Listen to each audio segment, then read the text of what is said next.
మారు మనస్సు అనేది ఇక్కడ ఉన్నప్పుడే పొందాలి.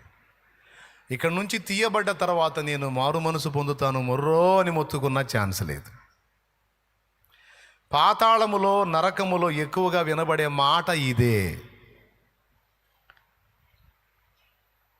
చాలామంది ప్రార్థిస్తారు, మారు మనసును గురించి మాట్లాడతారు, కానీ వారికి అది దొరకదు.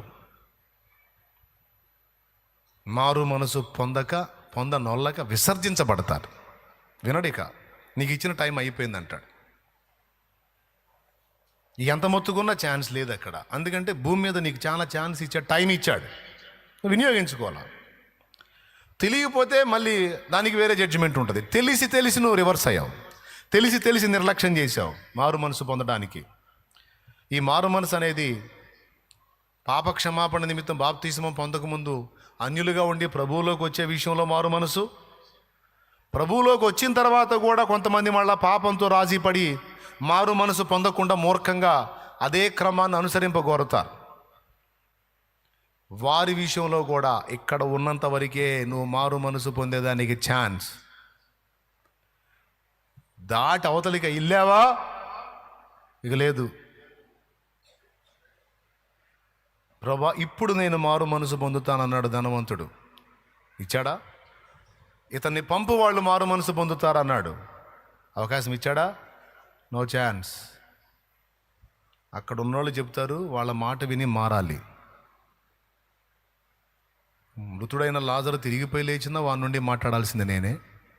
అక్కడున్న భక్తుల లేఖనాల్లోంచి మాట్లాడాల్సింది నేనే. మోషేయు ప్రవక్తలు అంటే వాళ్ళ లేఖనాలు ఉన్నాయి, ఆ లేఖనాల్లోంచి వచ్చేది కూడా నా స్వరమే. అక్కడ నా స్వరం విని మారనోడు లాజర్ నుండి వచ్చే నా స్వరాన్ని విని మారడం. కాబట్టి నో ఛాన్స్.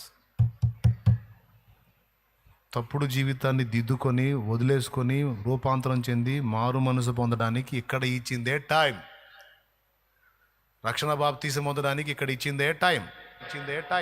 ఈ టైం నిర్లక్ష్యం చేసి రక్షణ పొందకుండా, మారు మనసు పొందకుండా, రక్షణ పొంది కూడా మళ్ళీ చెడుతనంలోకి వెళ్ళి దేవుడు మొత్తుకొని చెప్తున్నా మారు మనసు పొందకుండా మూర్ఖించే వాళ్ళకి ఇది దాటిందంటే, ఈ సమయాన్ని సద్వినియోగం చేసుకోకుండా పాపంలో కంటిన్యూ అవుతూ మారు మనసును నిర్లక్ష్యం చేస్తే